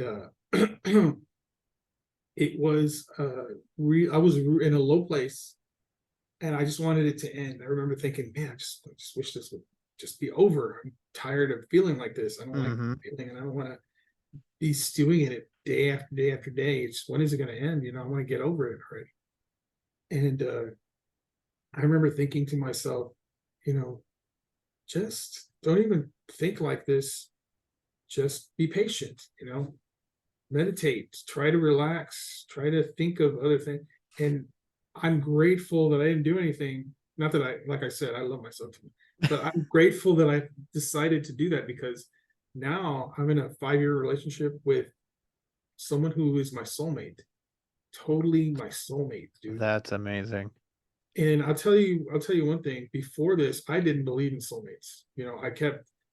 I keep thinking about, I have all these crazy theories, and one of them is there's billions of people in this world. How in the hell can you find someone that's going to be ultra compatible with you? It's just not possible. I don't see it. Think about all the lives that have ever existed on Earth, all the people that, going back to caveman times, right? Mm-hmm. You think all these people found their soulmate? No, man, it's no. But what the hell chance do I have, right? Dude, I don't know if I got lucky, but I found someone. She's amazing. She's actually helped me grow. I feel like I'm a better person now. Oh man, I love that for you. Dude, telling you, it can happen, bro. It can happen for you. I'll put it out there if I can, man. It's a great, incredible feeling. She actually turned me on to this book. It's called, oh crap, old man, can't remember. Journey of Souls. And you were talking about regression therapy. And that's actually snapped in my brain. It's about a guy. His name is Michael Newton. He wrote this book. He was a like a therapist that used hypnotherapy. Right. So he interesting. He had patients. They would come in. He would try to help them. Oh, you don't want to smoke anymore. Let's try. Well, he started working with this one lady, and he asked her, okay, he put her under, started asking these questions. He was trying to get someplace he couldn't. He asked her, well, go before that. Go to a time before this, and she actually went to before she was born, to a place called the Source. Huh. And he was like, whoa, what is this? So he started asking her questions, and she started telling him about this wonderful place. It's like crystals everywhere. And I see people that I know now, but they're not here, but I've known them before in other lives. They're light. They're different shades of light, basically. And I know them. I come to them, and when I get close, they make like a face in the light that I recognize who it is. And I was like, oh, this is an interesting book. Well, he started to do it with more people. And they would talk about the source, or going back to the source, and they would talk about lives before, so previous lives that they lived before. Wow. He started to find some amazing stuff, bro. Yeah. And Damn. so he wrote this whole book on it. He's dead now. He died. Maybe they can find him over there. But now he created this thing called LBLs, like life beyond something, and he has all these therapists that do that. They do this specifically. Okay. So, I'll give you an example of something really interesting. One, I think it was a lady. She was having some pain somewhere in her back to her front or whatever, and there's nothing there, and the doctors didn't know what it was, and it hurts all the time. It bothers me. Can you help me figure out what this is? And so they'll go back and let's try to go back to before this life. Let's go. They take them back to like when they're in their mother's womb, and then let's go before that. and they go to another life and they'll start like examining. So apparently they discovered she had several previous lives, but one was in Oklahoma, if I'm not mistaken. She was a lawyer, a male. She was a male in this life. Yeah, she was a lawyer, but she wasn't very successful. And it was devastating to her. It's something like this. She was in a bar. I don't know if she got into a fight or he got into a fight, or if he just grabbed a gun and shot himself, but it was in the exact same spot that she's suffering in. That he killed himself. Yeah. So they have a lot of cases like this where it's like people are suffering from something, or they're experiencing something, and it's actually from a previous life. Mm. And it's really fascinating. Sometimes, so Emily, the fine art medium, did a past life regression for me, and she came up with that it was like Roman times or something. I lived in the Roman times, and I was like, she pictured me as like this guy with this really long beard, almost like a mystic kind of a guy. But I did go to war. And then she said that I died because I was murdered because I did something that someone superior to me felt like it was a crime. Damn. But she couldn't tell if it actually was a crime or if he just took it as like a crime. Maybe I did something like personal to this person and he had me killed for it. And she said it was in my chest or something. They did something to my chest. And I know every once in a while I do feel like a tightness in my chest, but I'm not 100% sure that because it could be from working out. Weightlifting and stuff like that. So I'm not 100%. Could have been a sword that went through your back to your front. It could have been that too. Life. Crazy, man. Yeah. But when she was telling me this stuff, like, so there's been maybe 3 times that I've been at the gym running on the treadmill, and I would just start crying. And it was like something like unlocked in my hips or something. So I almost wonder if something happened in my hip area. Like, so if I was living in the Roman times, I was walking everywhere. So I wonder if maybe that has something to do with it. I don't know. But it's interesting to think about anyway. Yeah, for sure. I definitely want to do that because I want to see, first off, if this is real, I want to know. I want to know who I was, Yeah. I used to want to write. When I was a kid, like 5, I wrote a little short story about a kid who was a werewolf named Sebastian. And that's what I wanted to do. I was going to write horror stories and stuff. Yeah. I also wanted to be a scientist. I didn't want to be a cop or a fireman. I wanted to be like a scientist who would figure out why birds fly, which I didn't know at the time, that they already know why. That's funny. I've wanted to be a writer too since I was a kid. Really? So we share that in common. Oh man, for a long time I was always writing, but I would never write it down. I would always write it in my head, and I have a ton of stuff up here that I would love to put to paper. I just never do it. I'm lazy, or I don't know what it is. I used to want to be a singer too. And I remember, I don't think that I'm a good singer by any means, just so you know. Like, I don't think I have like this amazing voice or anything. I actually kind of think that I probably suck. And it's been kind of confirmed from a few friends. They're like, you shouldn't sing.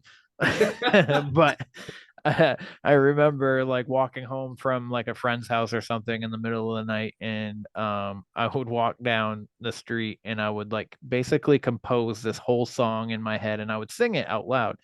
So I'd pretend that I was the drums. I'd be like, and then I'd make up this chorus and then I would sing it and stuff like. And I was like, yeah, man, I'm gonna be a rock star someday. And no, I definitely don't think that I have the voice for it, but it was a nice thought.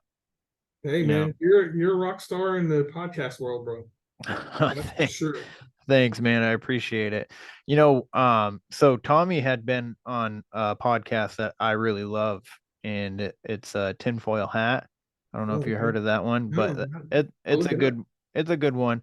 But so like I've been thinking lately, ever since I saw him post that he was on that, I was like, wouldn't it be amazing? Like I'm finally make this comic book and stuff, and I continue with this podcast, and I write another book or something, because I will tell you that I am working on a novel that I've been Oh, working on cool. for like fucking 5 years. I keep rewriting the first chapter, but I was like, wouldn't it be amazing if I got to go on Joe Rogan's show to talk about my book Dude, that would be and amazing. my podcast? Like that would be not only because it's Joe Rogan. Like I listen. I didn't know Joe Rogan was a stand-up comedian almost No, my entire life. really? I don't think I found that out until 2016. It was 2018.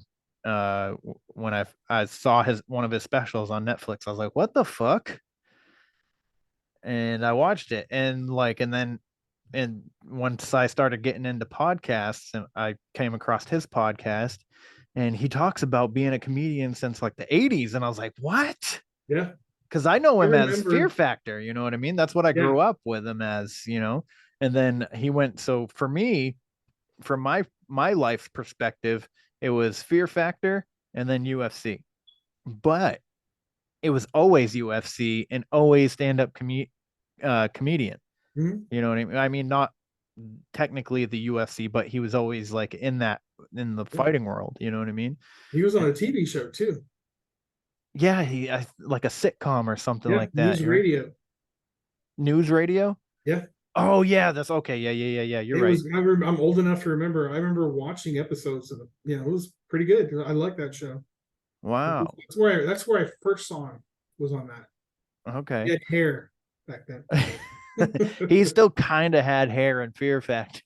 Yeah, he did. That's right. He did. That's right. It I was, still I love that mean, show too, man. That show was great. yeah, I loved it. I loved it. And then they started getting crazy. And he actually talks about it on his podcast. He's like, they started doing some shit. And I was like, what the fuck are you doing to these Yeah. people? You know?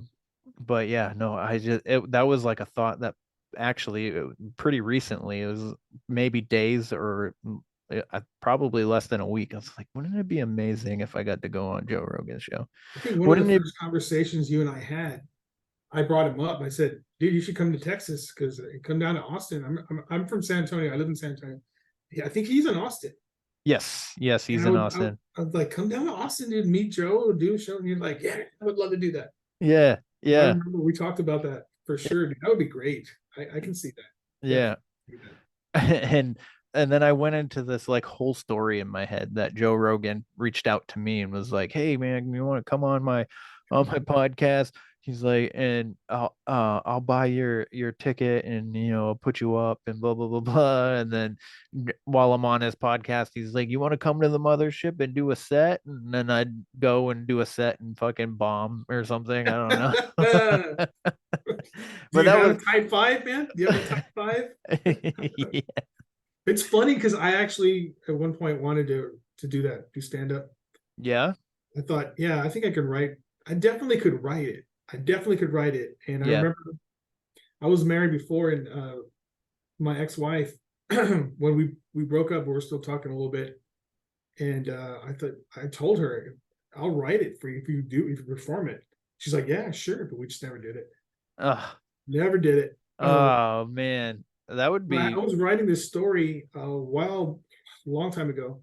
It had to do with past lives. So I had this group of scientists that were working. They're basically working on like eye surgery equipment, and that's what they were working on. They came up with something, but they discovered that it does something else. It actually records the last 15 minutes of the person's previous life, right? And okay. so, one of the scenes in it is they bring in this little girl. She's a blonde 5 or 6-year-old girl. She comes in. She has a little bit of eye trouble. They put her on the machine, and it actually records the last 5 minutes or last 15 minutes of her previous life, and she was Joseph Goebbels, the Nazi, the famous Nazi in her previous life. Oh Now my he's a God. liberal. But it works out that the main character eventually, he discovers who he was, and he's actually doing the same thing, but hidden. So he's trying to hide that recording, but it turns out in his previous life he was Jack the Ripper, Wow. and They he was never actually caught that guy. they never caught that guy, and he was murdering people, like he was a serial killer essentially, but he was hiding. He was like hiding as a scientist. He was doing the same thing, almost the same thing, to prostitutes in this town that he lived in, this city. Shit. Yeah. I never wrote it completely out, but that was the concept. And Dude, when I started, you should write that. I should. You should write that. That sounds like something I would read. For sure. I would be, oh my God, that dude, your mind is more vast than I ever imagined. You know Oh, that? damn it. Thank you. Appreciate that, man. Yeah, you are super, like the vibe you give out is super intelligent. I just want you to know that. Oh, thanks, man. You're- Jeez. That's quite a welcome. compliment from Kevin, man. Quite a compliment. I love it. Thanks, man. Appreciate it. Yeah, you're welcome. You're welcome. So I don't know if I would have ever imagined a concept like that for a story. So if I would love it if you actually were able to write that up. Maybe I should, man. I mean, I have a lot of stuff. Yeah. I'll tell you what, maybe you've experienced this. I actually, oh my God, back in the 90s, I was working with this guy. He's an artist. We're still friends. He's a really good artist. And he was like, Dave, let's work on a comic book together. And I was like, yeah, dude, let's do it. Because before, like when I was growing up, right out of high school, I had met these other guys and we were working on comic books. I had all these ideas. Well, this guy was, I want to do a comic book about vampires. And I thought, oh, it's been done too much already, man. I don't, he goes, no, really, I want to do vampires. I want to draw vampires. And I said, okay, let me work on a concept. And so I came up with this idea that, because it always bothered me that vampires were hidden, they can create other vampires, but they were always in the shadows, bullshit. Yeah. But I would imagine the opposite. I would imagine that they would take over eventually because there'd be so many of them. Right. And that humans or non-vampires would be hiding in the woods, living like animals, trying to stay away. That was my whole concept. And I said, let's do that. And he's like, oh, dude, that's crazy. Let's do it. Oh my God. So we started developing it, but it didn't go anywhere. We didn't finish it. And then I saw this movie from Ethan Hawke that was the exact same goddamn concept, man. And I was no shit. What movie is that? Years later, dude. Years later. Let me see if I can find it. It was Ethan Hawke, vampire. That's hilarious. That is a cool concept. This is Daybreakers. Daybreakers. 2019. The year is 2019. Blah blah blah blah. What 2009. So we came up with this in the 90s, and I had it pretty much fleshed out. I knew exactly what I wanted to do. They were the idea was it was illegal to hunt humans because there were so little of them. They were like about to be extinct basically. Yeah, it was illegal, but there were still these bands that would go out because they wanted to hunt. They missed it, So that was the whole premise. And this guy, man, this whoever it was, I don't blame Ethan Hawke. He's just the actor. Right. But someone came up with that concept, and I was like, oh my God, why didn't we flesh it out and throw it out there before this 2009 movie? Oh man, has that ever happened to you? You had an idea and then I will I will tell you something interesting. I wrote a short story in high school, and it's supposed to be, so I wanted to write like like a zombie series, so it was going to be like a couple books. Cool. Very cool. And the first one was called Outbreak, and it was so they were trying to create like super soldiers, right? Uh-huh. So they called it a vaccine, and they inject the soldiers. So they did a trial run on a death row inmate, Okay. and he becomes, super strong, and they're like, yeah, yeah, and then all of a sudden he dies, and then he becomes a zombie with this super strength that they had already given him. But when he was showing like good signs before he actually died, they put it out to the military. And well, these vaccines got mixed up with flu vaccines and got Oh, pumped out into the regular um, general public, and everybody that went and got a flu vaccine. And they like, the story is that they realize that this happened and they're trying to stop it from happening, and it, ooh, it was that's too late. amazing, dude. That's great. I like that idea. Yeah, and I You wrote imagine? that in 20, nope, not 20, 2006. Wow, sweet. I like the idea because my dad was a Vietnam veteran, and I remember him talking about when they first go in there, they get them all in line, and Yep. they give them all the vaccines, and they just shoot all of them into their arms. They're going like Like like a conveyor belt kind of thing. yeah, They're just walking. exactly. I can imagine them giving the wrong vaccine, right? Yeah. Too late, man. They got all these people. Oh man, that's a great idea. That is a Thanks. great idea. Thanks, man. Thanks. Um, so we're actually approaching 2 hours now. I didn't Are you even serious? realize. Yeah. Well, we got 15 minutes and then it'll be 2 hours. But I wanted to ask, did you are you feeling a sense of fulfillment with everything that you're doing? Your Etsy, you got your Instagram. I think you have a couple Instagrams, right? Yeah, I have a Mega Vision AI Yeah. where I develop a AI concept art basically, Yeah. and I have a lot of some of that art is definitely in the deeper down store Etsy stuff, Yeah. and have a little have one for my dog. She's her name's Charlie. I call her Charlie, but I call her Chuck a lot, so it's Chuck's Thoughts. That's her Instagram. Uh, Oh, that's you. I think yeah, you followed me with that, and I was just like, who the yeah, hell? I was like that. I was like, that's kind of cool though. I was like, I love dogs. yeah. Um, but I don't think I followed it back. Oh, okay. That's cool. That's cool, man. Oh, it's all right. I love it. I make little videos. Now we have another dog. Her name's Luna. We just got her 2 months ago, so she's been making the videos in there. So Nice. it's been great.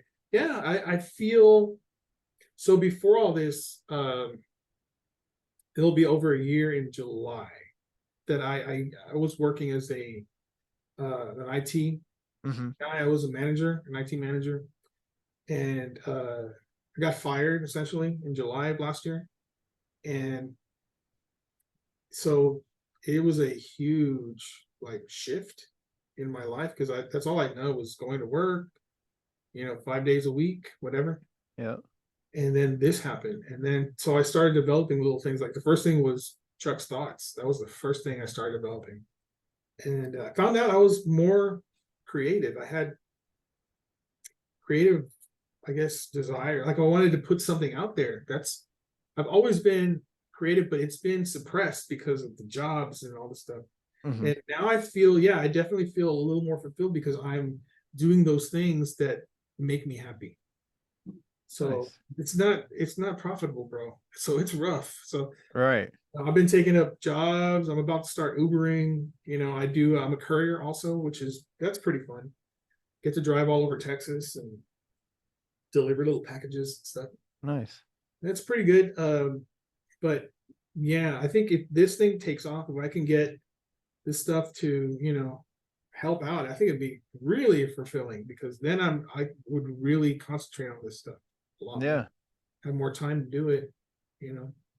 But Yeah. I also do, I didn't mention, I create like notebooks and what do you call it? Like, notebooks, sketchbooks, and I have a word search book called Haunted America that has all of these different locations that are haunted, has cryptids in it. It has like three-legged lady, those kind of things in the book. There's 100 of them. Yeah. I put the image of what haunted area, like the LaLaurie Mansion, for example. Ooh, I got the yeah. image in there, and I have a word search, and it's like 15 or so words you can search that are relevant to the haunting and whatnot, like people that live there, whatever. So that's all out on Amazon under Logically Perceptive. I have a whole bunch of those books. Nice. So yeah, I'm trying, to work that side out to give it. Maybe I should start writing again. That's another thing I've been thinking about lately. Yeah. It's kind of been shut down for the longest time, but Yeah. I mean, especially where you have a passion for creating. I feel like you have such like a I don't know, I can't, the word is escaping me, but your brain just works in like an not odd, but like in a different way than it's most weird, people, you bro. know what I mean? And just like the concepts you've already told me for stories that you've wanted to work on, Yeah. I feel like you could write some amazing shit, man. Wow. And you especially I don't know if you would rather self-publish or find a publisher, but I can almost guarantee you publishers will want to work with you. I interviewed a gentleman, his name's Michael Thompson, and he started his own publishing company where he's publishing his books. Wow. And he's in his 20s. He started the company when he was 13. God damn. Yeah. So Prodigy. So if you do write it, maybe he'd want to publish it because he is into like the weird stuff. You know what I mean? Yeah, maybe I'll work it out. Michael Thompson, huh? Yes. Yep. Look it Yep. up. He wrote The World of the Orb, which is I feel like is more geared to teenagers, but Mhm. I think he wrote it when he was like a teenager. So Nice. I mean, 13, which makes sense. yeah, So pretty cool. Yeah, definitely. Definitely. yeah. So if anything, I if you decide to self publish it through like Amazon or something like that, I do think that it would do fairly well in my opinion, just from the synopsis that you've already given. Damn. That's thanks, man. That's an old story. Yeah. Well, That's an old story. So yeah, but it never left me. I have yeah. all these, like, I'll be thinking about, I'll write in my head all day long. Oh man, I do the same shit. Well, I mean, I drive for a living right now. Oh yeah. Which Okay. Oh yeah. isn't what I prefer to do. I Yeah. like to be active. I like, like hard labor jobs. Like I like to, keep busy and shit, but I'll be driving and I'll just like have this whole like story in my head and be like, I should write this down. And then I never write it down. Yeah, I'm the same way. I'm the same way. I was just gonna say, I'll have this like story concept in my head. Uh-huh. Done from start to finish. It's the bones are there, man. I got it. Mm-hmm. And I'm like really psyched about it. Like, this is gonna be great. And the next day I'll be like, what was I thinking about? I know it's gone. It's complete. Yeah. A lot of them die like that, man. Yeah, But for sure.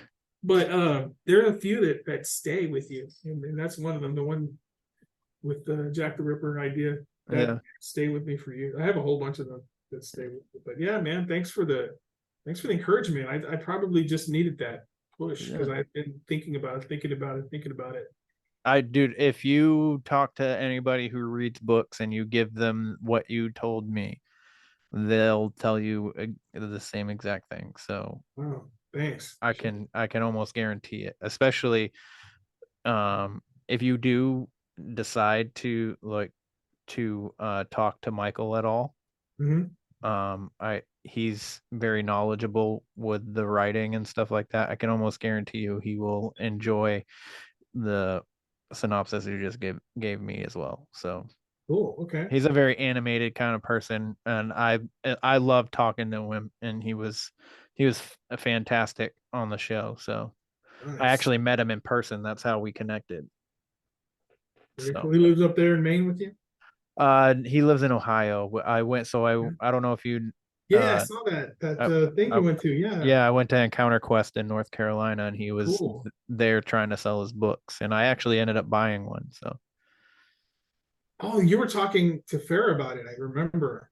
yes, yep, yep, I That's did. right. Okay. I talked to her about it on her show. Yep, Very cool. yep. Yeah, I'll look him up. Michael Thompson. I'll look him up. You should, you I should. think I did. I think I may have because I remember listening to that. I thought I want to check it out.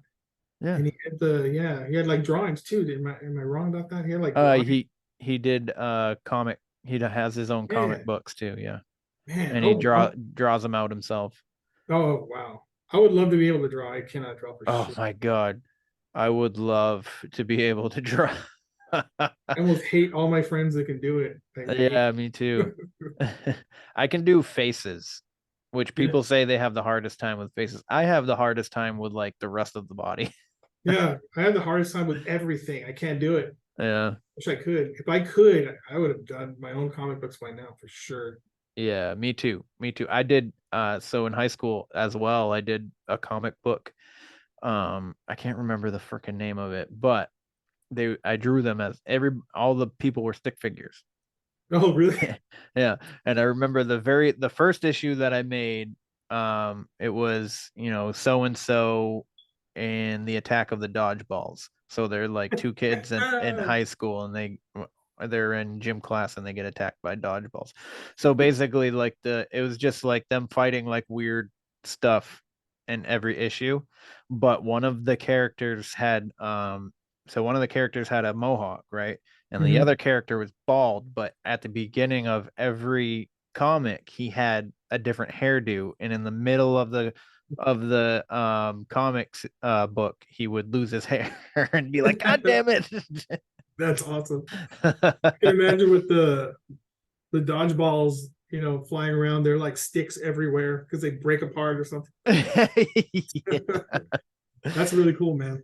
Yeah. So, anywho, if you want to plug all your stuff one last time before we Sure. sign off here. Sure. Underscore down the dot rabbit hole underscore on Instagram. On Facebook, it's down the last name rabbit hole. On Facebook. Deeper down dot store is our merch. Of course, deeper down the rabbit hole. You get it. Get it. Yeah. I get it. Please just get it, man. Omega Vision AI is one of my Instagram accounts. It's all one word, of course. I have a lot of my AI art on there, and a lot of that makes it onto deeperdown.store. Logically Perceptive on Amazon. You'll find notebooks, sketchbooks, one word search, Haunted America. You'll find some books with Charlie on them. Charlie has her own books. She's got a dream journal out there. If you ever see the cover, it's her sleeping in her bed in space. Wow. Yeah, she gets treats from that every time I see her. That's about it. Oh, awesome. Awesome. Well, everybody, that is the show. I really hope you show Dayvid some love. Again, if you don't know, I will tell you one more time. Actually, I'll probably just tell you every time at the end of every episode, because that's what I like to do. If you want to be featured on the show and have a conversation like Dayvid and I had, or get into some weird topics like ghosts, cryptids, conspiracies, all the weird stuff, you can get me at wheretheweirdonesare at gmail.com, or you can follow my Instagram, which I am most active on. I keep forgetting that I have a Facebook, but I do have a Facebook. It's Where the Weird Ones Are. But Instagram's where underscore the weird ones are, because oddly enough, as I know that there's no other podcast called Where the Weird Ones Are, but somebody had already taken the name Where the Weird Ones Are on Instagram, so I had to add the underscore. So you can also DM me on there if you'd like And if you do follow my Instagram, you can find Dayvid's stuff as well. His Down the Rabbit Hole, his Terminal Vision, right? Yeah, that's my personal, yeah. Oh, okay. And then shit, I'm forgetting. You know what? He already told you, so just remember what he had already said. And Yes, I just don't want to mess any of it up. So go to my store, deeperdown.store. You must go. All right, everybody. Have a good night. Have a good day. And remember, stay weird. This concludes our broadcast day. Click.